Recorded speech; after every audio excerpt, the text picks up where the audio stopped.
It's a podcast. Yes, it is.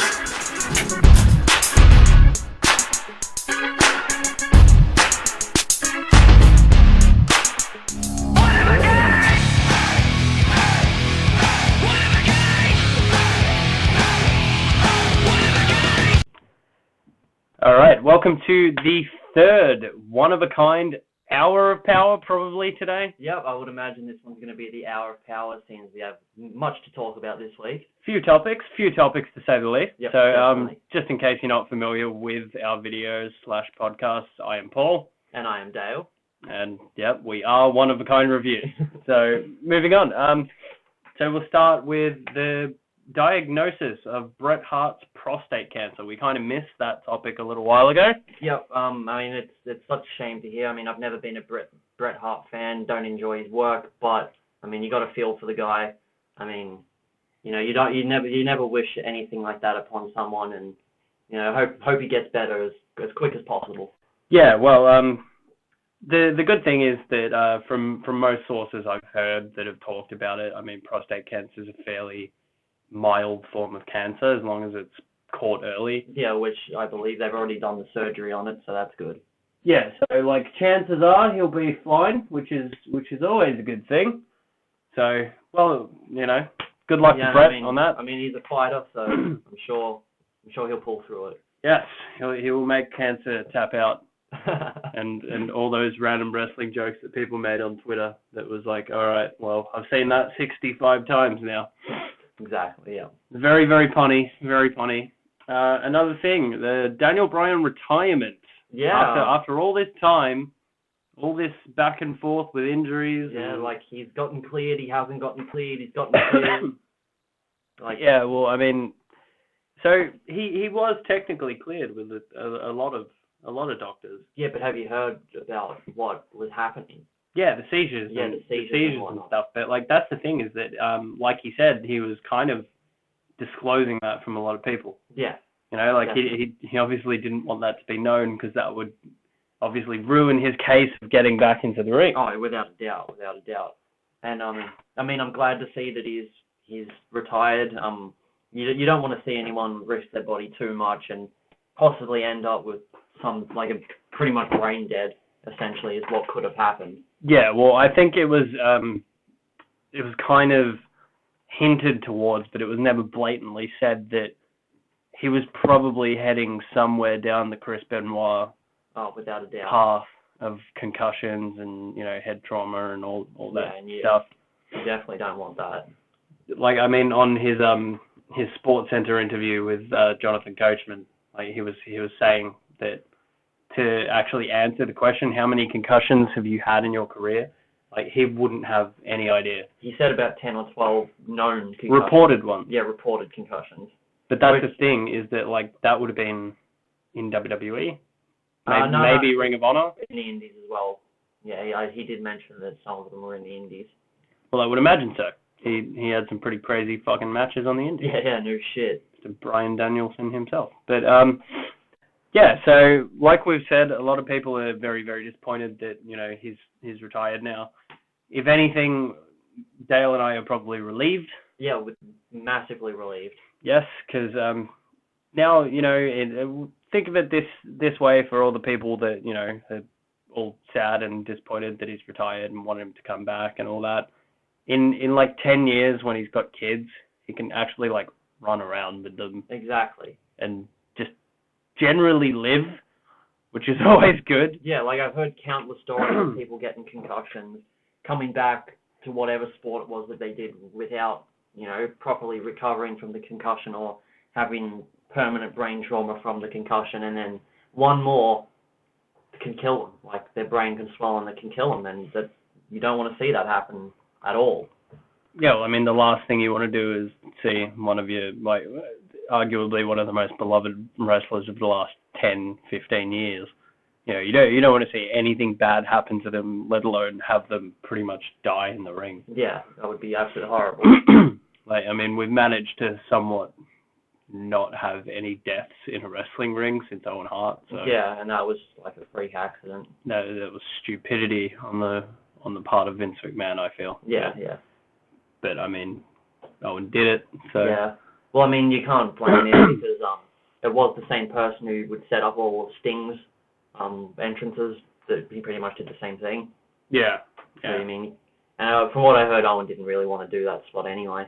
No. Well, why would you, really? Good point. Unless you're like Shawn Michaels. Yeah, I was going to say, unless you're Shawn Michaels. Want to do some crazy, like, flying fox down to the ring, because, like, that was awesome, and why wouldn't you want to do that? But, yeah, so thank you, Daniel Bryan, for all the matches and the moments that you've provided us. Yep, you've had a wonderful career, and it's good to see you go out while you still can walk out. Yeah, and I mean, like, he main evented WrestleMania 30, for fuck's sake. Exactly. He was WrestleMania 30. Yeah. That will forever be known as Yeselmania. As stupid as the quote itself is, that's how it will forever be known. Exactly, and no one can take that away from him. Exactly. So that's great. But another point that I kind of wanted to bring up on the topic of Daniel Bryan's retirement is where does that leave Brie? I'm not sure. I honestly, because apparently they've set up for her to have a title match at Fastlane. Yeah. Not Payback. Not Payback. Not Payback. I was actually going to say Payback. Oh God. Yeah, at Fastlane. So I wouldn't be surprised if they ended up actually giving her the belt and then have her kind of lose it at Mania and then kind of just retire with Daniel Bryan after that. Because let's be honest, Daniel Bryan's obviously retired. Nikki Bella should retire, considering the severity of her neck injury. Yeah, I feel that she's not going to, though. Yeah, probably not. It's so stupid, though, because, like, if you think about the career longevity of divas in the WWE, like, they're not around for a hell of a lot of a time. No, the Bellas have surpassed pretty much everyone else, every other diva that's come before them, bar maybe, like, Lita and Trish Stratus. Yeah, but even with Lita and Trish Stratus, it wasn't like they were there for 10 years. Yeah. No, we were pretty close to 10 years, but, like the whole ingrained thing for divas is that they're like young, hot women, pretty much. But it's glad to see I'm glad to see the mold get broken and they're actually going for female wrestlers, not just models.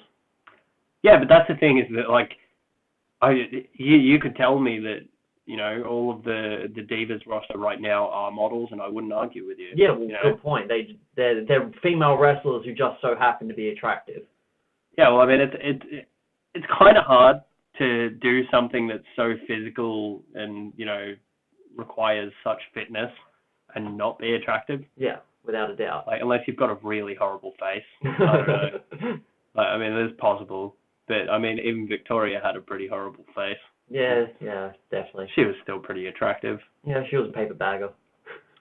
I wouldn't go that far. That's a little bit harsh. But, yeah, so I'm guessing that the time is pretty near for Brie. Yeah, I mean, pretty near. Judging from what she's been like on Total Divas, you can tell she wants children. So she's really going to jump on the opportunity to do that now that Daniel Bryan's not wrestling. Yeah, well, I think that was one of the big detractors from that conversation, was that, like, well, Daniel's still wrestling, so we can't do that because he'll be, like, on the road all the time and I'll have to take care of these children. And, I mean, Brie's kind of been... Crazy little goat children. Brie's been a bit, like, back and forward between leaving and staying for quite a while anyway. Yeah. I don't know why you just didn't leave, to be know. honest. Come on, we could do without the Bellas. Yeah. We could definitely do without the Bellas. It's been long enough. Yeah, like, exactly. It actually astounds me how long they've been around. Yeah, I can't even remember them from back then. Considering their skill set.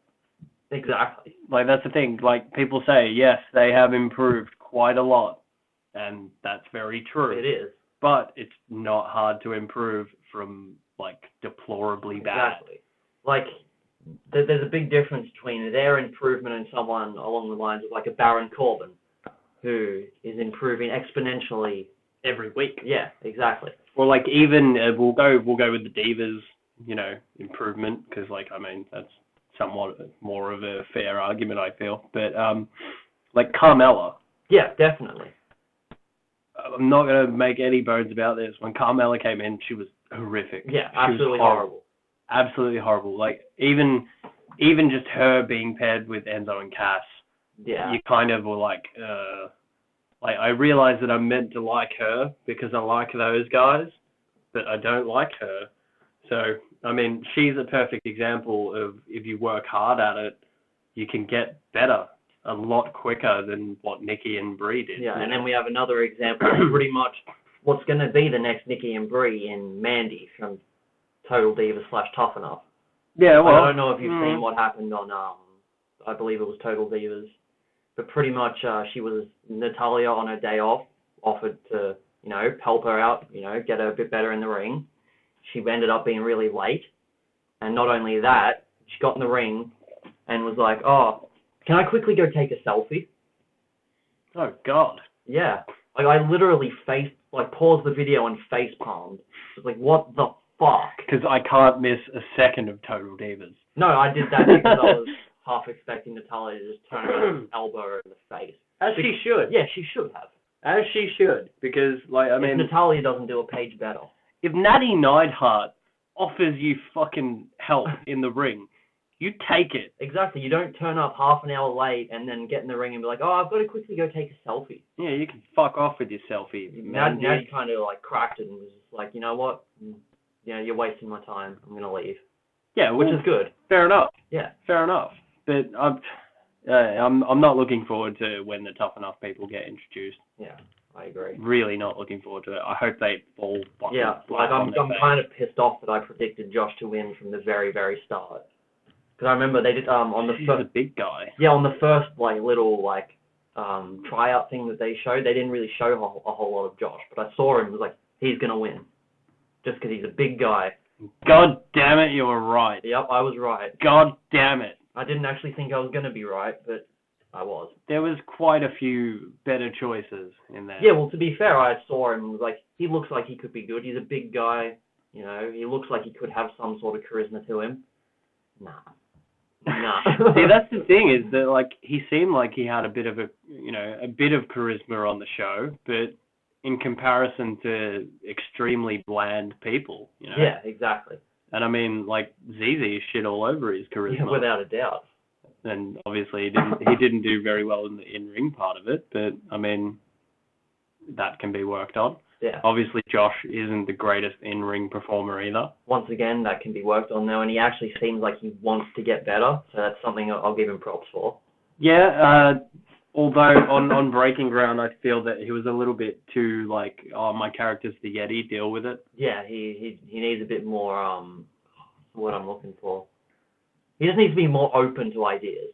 Yes, he needs to be a little bit easier to influence, considering the amount of experience and talent and stuff that's in NXT that are offering him advice. If Norman Smiley tells you that you shouldn't do this, you shouldn't do that. And if William Regal tells you to do this, you should fucking do it. Yeah, and I'm pretty sure at one point he had an interaction with Scott Hall about his character, and I think it might have been him. Although starting to occur to me now that Scott Hall was talking to Apollo Crews as far as character, but there's those people around you. Exactly. No doubt Scott Hall did say something to him. I can only imagine if I was in the Performance Center at that time, every single person would be getting their brains picked 24/7. Yeah, exactly. And we're not even 100. It's not like we're planning on being arrested. We're not working for NXT. We're not. We're not in the Performance Center trying to actually get on TV or anything. But if you were in that environment, that's a wealth of knowledge. Yeah, how can you not just I'd probably end up annoying all the coaches with how much I've asked them stuff and Bill DeMott and Billy Gunn are gone now, so there's that too. You're not going to get called a homo, which is good. Not going to get my shirt ripped off just after neck surgery. Yeah, because that... Not that I plan to have neck surgery. No, or let anyone rip your shirt off. That's giving them a bit of an opening there. Yeah. But, yeah, we'll probably move on from that because we went all the way from Daniel Bryan's retirement to that. Somehow. That's the beauty of these podcasts, guys, is that they're literally just a conversation. Literally just conversation. We start on one topic and end on something that is not even relevant. This is pretty much just, if you were to hang out with us for an hour, this is what you'd hear. Hence why we like made a coffee and have Supercard ready to play. Yeah, I'm making my triumphant comeback to Supercard. Oh, yep, good to see. Because as soon as season 2 came out, I just kind of gave up on life. As you do. Yeah. But anyway, we'll move on to the Titus O'Neil suspension. What a bullshit suspension that was. Yeah. Don't like the guy, but yeah, it was fucking ridiculous. You shouldn't be suspended just for something like that. Yeah, I understand if Vince took him backstage and was like, I don't appreciate you doing that. Don't do it again, kind of thing. But to actually give him a suspension. Yeah, but that's the thing, is that like if you read all the details of what actually happened there, you know, essentially he was grabbing him because he walked out side by side with Stephanie McMahon, and he was making a joke that, you know, oh, come on, Vince, ladies first, you know? Yeah. Like, and, I mean, Vince kind of cracked it, to be honest. Yeah, Vince pushed him. Yeah, the tiniest little, like, grab on the arm of Vince, and then, like, Vince flipped his shit and pushed a big black man, so... Which probably isn't a smart thing to do. No, not if you're 70 years old. Yeah, I don't care if you look like a bodybuilder. Pretty much are a bodybuilder, yeah, but... you don't push a 6'8", like, tank as fuck black man. Yeah, so he got a 90-day suspension for that. Yep, which I believe has been reduced down to 60, but still. Even that. Yeah, like, I mean, even that, he's missing Mania. Yeah, like, I've seen people get lighter fucking suspensions for failing drug tests. Yeah, exactly. Fucking Hardy. Yeah, I'm pretty sure... Hardy was out for a month. I'm pretty sure the same thing happened to Randy Orton just as I started watching again in around about 2012. He got done for failing a drug test and was suspended for 30 days. Yeah. So, like, I get that Titus O'Neil isn't exactly like John Cena. Yeah. But, you know, I kind of get the feeling that he's one of their golden boys backstage. Yeah, he's like the Miz, like what they explain the Miz, a utility player.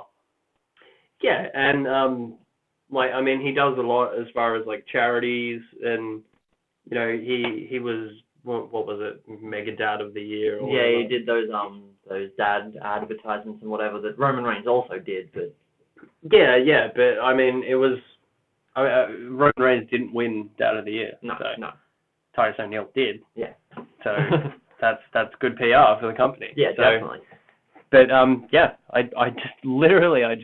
was dumbfounded the fact that was worthy of a suspension. Yeah, especially 90 days.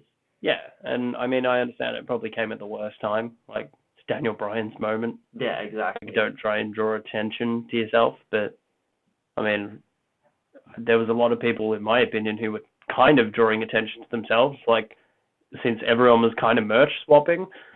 But that's just something they do. I know, but like, they were on TV. So Kevin Owens was wearing a New Day shirt. I'm pretty sure that there was a couple of, like, Jericho was wearing a Social Outcast shirt or something of a non-Jericho nature. Yeah, but you see it like all the time. Like, I remember on Up Up Down Down, Bayley wearing a Becky Lynch shirt and stuff like that. Yeah, and like Sasha Banks was wearing, I can't even remember who it was, but it was someone completely random. You've just reminded me of something, actually. Sasha Banks on Raw was wearing fucking Bayley's slap bands. Was she? She was. I did not notice that. I didn't notice it, and then something on the internet was posted that made me notice it. That, like, she was wearing Bayley's slap bands. Huh, that's really odd. That is really odd, considering that's like her main fucking rival. Yeah, no shit. Well, it's not anymore because they're obviously in main roster and NXT separately. But yeah, of the whole career of both of them, that's the biggest rival. Yeah, without a doubt. But yeah, so that's our piece on the Titus O'Neil suspension. Another thing that happened very recently, there was a group of 4 or 5 NXT talents, I believe, that were released. Yeah. And most notable of those people was Bull Dempsey. Yeah, which quite surprises me. I mean, I didn't even hear about these releases until Paul told me earlier. Because I'm just like super hardcore wrestling fan. I know everything. Apparently so, but that's not true. Yeah, anyway. that actually disappoints me. It very much disappoints me. He had a very shitty run at first, and then came back with the bullfit thing. Yeah. And the bullfit thing was awesome. Yeah, without a doubt, it was brilliant. It was a comedy fucking bit, but it was a comedy bit that probably could have taken him to the main roster. Exactly. Like there's many other comedy things that people do. So why doesn't that work? I don't know. Yeah, well, I mean, like, there's always a place for a comedy character Exactly. on Raw. Always. Like, I mean, that's why Goldust Goldust and R-Truth, that is why they still work for the company. That's why Santino worked for the company for so long. And that's why Santino was so heavily featured for so long as well. But, Exactly. so, yeah, a bit of a shame on that one. But according to some reports I read online as well, Triple H kind of commended him on the way that he left the company. And, you know, they didn't, like, burn bridges or anything. Yeah, well, that's good to hear that he can at least, maybe whatever it was the reason that he got released. If he works on it, you know, there's always the chance of him coming back. Yeah, and that's the thing, is that, like, now he's got that, you know, notorious WWE name. So now he's going to get bookings on the indies like that. Well, you'd hope so. You'd think so. Well, pretty much anyone that was in WWE immediately goes to some pretty great success on the indies. Like, yeah, definitely. I mean, look at Evan Bourne. Yeah. Look at fucking Justin Gabriel. Look at Del Rio. Even John Morrison. Even Solomon Crowe now. Yep, definitely. I mean, he'll go back to, you know, being the unstoppable Sami Callihan that he was. Yep. And hopefully we'll end up in WWE again, but not jobbing to random people on NXT every week. Exactly. Because that was quite a disappointment, to be fair. Extreme disappointment. So another thing that we were going to talk about is the little, like, mini program that's been worked between Ziggler and Owens. Yeah, I mean, the only reason we really want to talk about it is because of the absolutely terrible booking that they're doing. Yeah, and I mean, like, if it was going to end in something for Ziggler, it would make a little bit more sense. But it's I mean, not going to. Like, what's Ziggler even going to be doing at Fastlane? Apparently it's going to be Ziggler versus Owens at Fastlane. Oh, great. Yeah. All right. Well, Owens better destroy him in that match. Because if he doesn't, then oh my God, I don't even know what to say. He can't even. Yeah, I can't even. He can't even because Owens just loses way more than he should. Like, he shouldn't be losing at all. Yeah, like, the main problem that they have in WWE is they don't have enough top credible heels. So how do you expect to make top credible heels when the guy who's closest to breaking through that glass ceiling is losing to Ziggler on Raw like that?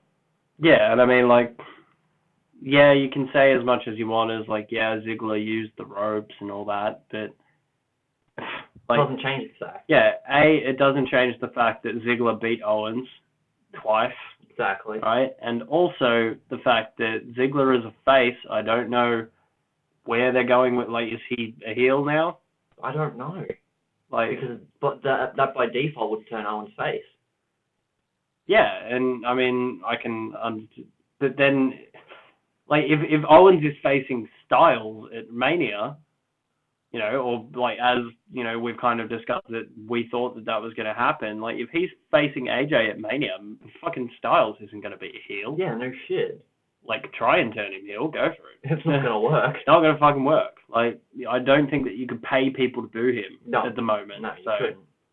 I don't know what they're doing there, but yeah, they should definitely take more care in how they book Owens.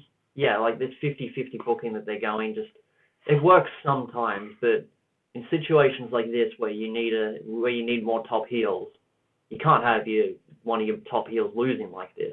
See, that's the stupid thing, is that, like, for the most part, 50-50 booking kind of affects everyone, but, I mean, there's a few people who have gotten away with it, you know? Like, I mean, Titus O'Neil for the last month and a half hasn't lost, apart from to Adam Rose on Raw. Yeah. Ha, ha, ha. That was brilliant. Fucking awesome. But, like, literally, he hasn't lost for a month and a half. So, where's the 50-50 booking theory there? Yeah, it's not there, but when it comes to more featured programs... Yeah, when it comes to Kevin fucking Owens... Yeah, he should be fucking powerbombing everyone through the ring. Yes, through the ring. Absolutely, just completely through the ring. Okay, fair enough. But because he's Kevin fucking Owens. Yes, and that's how that works. He fucking is just that good that he powerbombs him through the ring. Exactly. Yeah. But, yeah, just Not a fan of that, to say the least. Yeah, far from a fan. So, another thing, thank fucking God, the Dudleys turned heel. Yes, I was so relieved to see this happen. I mean, it's been much overdue. Yeah, well, I mean, like, obviously when they came back, they weren't going to be heels, because it's the Dudley boys. Exactly. They're like, holy fuck, the Dudley boys. As they said on SmackDown, they're not a nostalgia act, but the thing is, they were. Yeah, you can't say that they're not a nostalgia act, because that is exactly what they are. Yeah. But this could kind of turn them from being a nostalgia act to actually being a credible contender. Yeah, contender. Which is like, thank God, because I mean, I'm sick of them doing obviously they've won, 28, 29 tag team titles. 29, around, yeah. In the world. Yeah, and then it's, I don't know, it just sounds a little bit pathetic that they're all, we're the 9-time, WWE tag team champions. I was going to say, does Japan not count? Does ECW not count? I don't know why ECW wouldn't count. I hate how they pick and choose when things like that count. Like, they claim Ric Flair to be the 16-time world champion, yet how many of those were WWE championships? Like, one? If that? Did he even win a WWE championship? The Rumble. Yeah, that's a good point. Yeah, but I mean, most of his world title reigns were in NWA. Yeah, NWA and WCW. Yeah, so I mean, yeah, exactly. They kind of pick and choose where other companies exist. Yeah, exactly. Like it just doesn't make sense. Like AJ Styles, like they'll mention the fact that he's an IWGP heavyweight champion. Yeah. But they won't mention the fact that he's like a 2-time TNA heavyweight champion. Because if they did that, they'd have to mention it to Sting, and that would make Sting a 16-time world champion. Yeah. Which would put him on par with Ric Flair. Yeah. Which they don't want to do, obviously. Well, I don't care what they say on TV. Yeah, I don't care what they say either. Because, like, I mean, regardless of what they say on TV, we know how many titles they've won. Yeah, no shit. It's not like, oh, shit, they didn't mention it on TV, so obviously we're wrong. Yeah. We just imagine those things. No, that's not how it works. I swear to God, AJ Styles won the TNA championship. I think he did. I think he did. I remember him driving away in a car holding it up. I swear he won this thing called an X Division. What is this X Division that you speak of? Is it somewhat like our Cruiserweight division? I believe that's exactly what it is. Until they put the no limit rule on it, which I found a bit ridiculous. Like, yes, because how do you have Samoa Joe winning what is essentially TNA's Cruiserweight Championship? I don't know, but they're TNA, so fuck you. Yeah, they can do what they want, I guess. Yeah, I feel that was literally their attitude towards most things. Yeah, we're TNA, so fuck you. We're just going to do what we want. Yes, because most people are not paying attention to us right now. So there'll be a very, very small scale outrage if we do something. So we'll just do all the stupid shit possible. And they did. Yep. And they fucking did. And they still continue to. Yeah. So probably back on the Dudley's heel turn. Yep.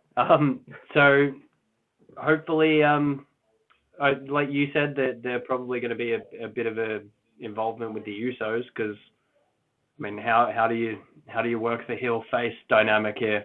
Yeah, like well, they just did turn on the Usos, so obviously there's going to be some sort of feud or match happening there. I'm going to guess that it won't be a tables match. Yeah, probably not. Because apparently they're no longer doing the table shtick. Yeah, I mean, which I guess works for them as heels, because you can't be over as a heel when the crowd's constantly chanting for you to get tables. That's true. It's very true. It doesn't make sense. But what if they get put in a tables match? I have no idea. Then they're in an awkward position where they have to put someone through a table. I just feel like WWE is just going to completely not book that. Oh, well, fair enough. Or they might book it for the pure sake of, like, they might do like a Dudley's go to put someone through a table and be like, do we do it? Like, do we put them through it or not? Well, in the context of that match, I would imagine that they would. So I can imagine, but I could see, like, them doing some sort of, they go to put them through the tables, they kind of hesitate, like, oh, do it, and then that cost them the match. Or they just make a stand and they're just like, we're going to not compete in this match. Yeah, we're going to put ourselves through the tables. But as we have established in past years, that doesn't count. No, it doesn't. Because, I mean, if that counted, Jeff Hardy would never have ever, gotten anywhere through a tables match. For example, that tables match we watched, I think it was Royal Rumble 2000. It was like Jeff Hardy over the top through a table, Matt Hardy off the top turnbuckle through a table. They would have lost the match. Yeah, and they would have done it by no other fault than their own. Yeah, exactly. Because, Jeff Hardy almost impaled himself on, a suicide dive through a table. Yeah, it was brutal. That is the true definition of a suicide dive. Yeah. Things are looking up for the Dudleys, hopefully. Yeah, which is good. I'd like to see Bubba Ray pull out the Bully Ray gimmick a little bit. Yeah, just him as a heel is so much better. Yeah, without a doubt. Him as a heel in TNA was probably what drew me into watching TNA for so long.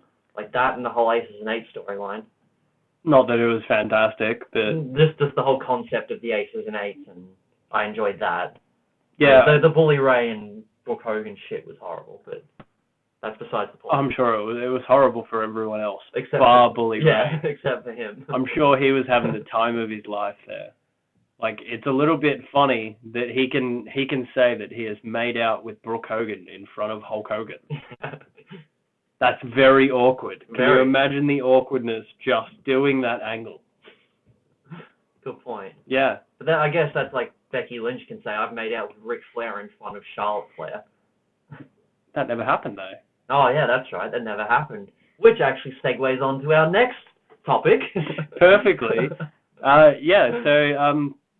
A lot of editing going on the WWE Network, which, to be honest, wouldn't annoy me if they didn't put at the start of every one of their videos, this content is presented in its original form. Yeah, I completely agree. I mean, I even remember, I can't remember what exactly it was, but there was a pay-per-view where something happened, and then I went back and watched it again, and they edited that out as well.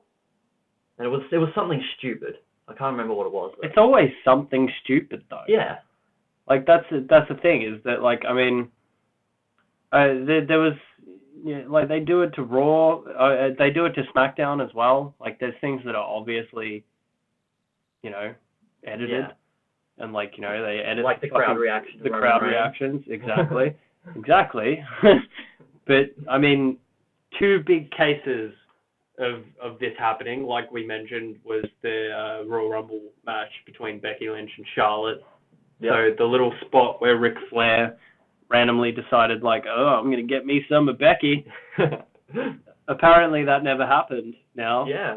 Because there was a bit of a backlash about it. Yeah, and then all you hear from the commentators is, how do I even try and explain that? Explain what? Explain what, exactly. So it literally was just Ric Flair goes to grab Becky Lynch.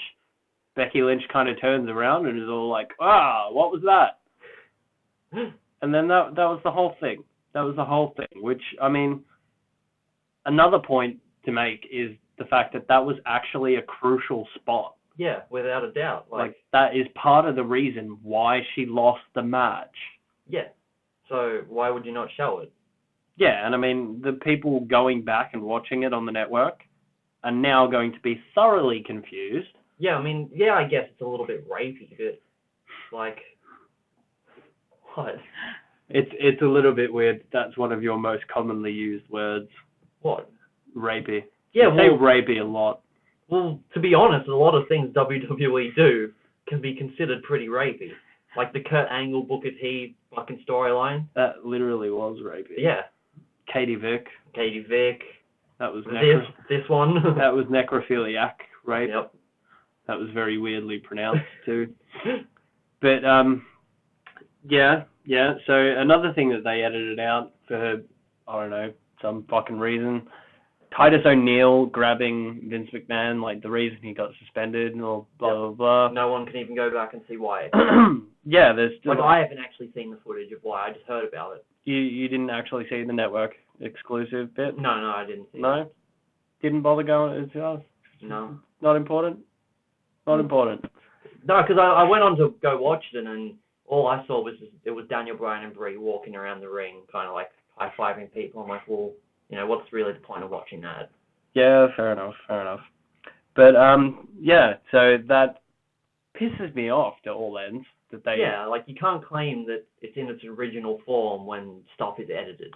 Like, I have no problem with them doing that. Like, it's their fucking network. Yeah, just don't claim that it's in its original form. Yeah, because like it's not. Yeah, exactly. It's not like they're gonna go back to like fucking Attitude Era Raws and be like, oh, that's a bit inappropriate for our mission statement nowadays, and then just edit out things like that. I think they actually might have. I wouldn't be surprised. We should just go back and try and watch the entirety of the Katie Vick angle. No, that's just been wiped from history. I honestly wouldn't be surprised if those Raws where that storyline was happening aren't on the network. Yeah, but that's the thing, is that that is actually been brought up in a few network specials. Yeah, exactly. It was even brought up in the Kane and Daniel Bryan storyline a couple of years ago. Yeah. When they were in anger management, Kane said something along the lines of, I had a girlfriend named Katie, but let's say that didn't turn out too well. Yeah, that was only funny to a very select few, to be honest. Well, at the time, I didn't know about this whole Katie Vick storyline, because that was also just after I'd come back, and when that storyline happened, I don't really remember it happening, because it was 2004 or 5 or about that. Even earlier. I think it was actually 2003. I don't understand how you wouldn't have heard about the infamous Katie Vick angle. Well, I'd only come back to wrestling for about 6 months at that point, and I wasn't like big internet smart like I am now. No, but it's like, were you watching wrestling around the time that Shawn Michaels and Bret Hart had their match? What? Montreal Screwjob? Dude, I was like, fuck. That happened. That was at SummerSlam, correct? Mm-hmm.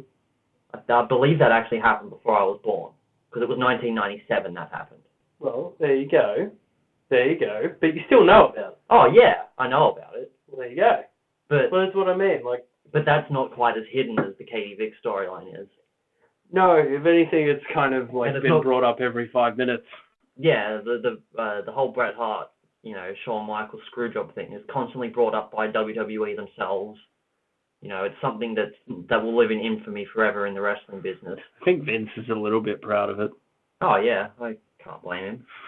Because it was just kind of like, well, he doesn't want to do business, we'll do business for him. Well, to be honest, I honestly can't blame Vince for doing what he did. No, well, I mean, what else do you have? Yeah, what other options do you have? I mean, obviously, you are the person that runs the company. If you want someone to drop the title before they leave the company, which is just general business practice. Exactly. Like, that's what you do before you leave the fucking company. Yeah. Like, before you end your career, you fucking put someone over. Exactly, and that's one of the reasons why I'm not a big fan of Bret Hart, because I didn't enjoy the fact that 10, 15 years later, he was still going on about it, still trying to make people feel sorry for him, and stuff like that. Like, he was essentially sulking about it 10, 15 years after it happened. Yeah, and I mean, like, to his own detriment as well. Yeah, exactly. Like, sure, I understand if you're angry for the first 6 months, year, maybe 2 years, but after that, surely you can understand why Vince did it. Like, I think probably his WCW run kind of factored into the reasoning why he was so pissed off. Probably, yeah. Because, I mean, he went from being the top star in WWE, basically, to being one of. Yeah. And then being kicked in the head by Goldberg, and then that's the end of his career. Yeah, well, there you go. But, yeah. So we just went from editing the network to the Montreal Screwjob. Once again, that's the beauty of these podcasts. See, like, I have no idea how we jumped around from all those topics to where we ended up. But, yeah, I think we'll probably cut this one a bit short, because I think that pretty much covers everything that we wanted to talk about, and then some. Yeah, definitely. Because we covered topics that aren't even relevant in our current age. Yeah, well, I mean, there's nothing wrong with that. No, and I mean, if you're clicking on this video and listening to this podcast, then it's your own fault. Exactly. I have no sympathy for you, and you should just reconsider your life decisions. Or don't and listen to the podcasts all the time. Because we're great like that. Yes, because we're fucking cool. Because Dale and Paul rock. That was meant to be a New Day thing. Syllables are not on my side there. Yeah, far from it. All right. So that was the whole fucking show, guys. So like, share, subscribe, leave a comment on what you thought of the topics that we covered. And we will see you next time for some more one-of-a-kind reviews. Have a nice day. Bang, bang.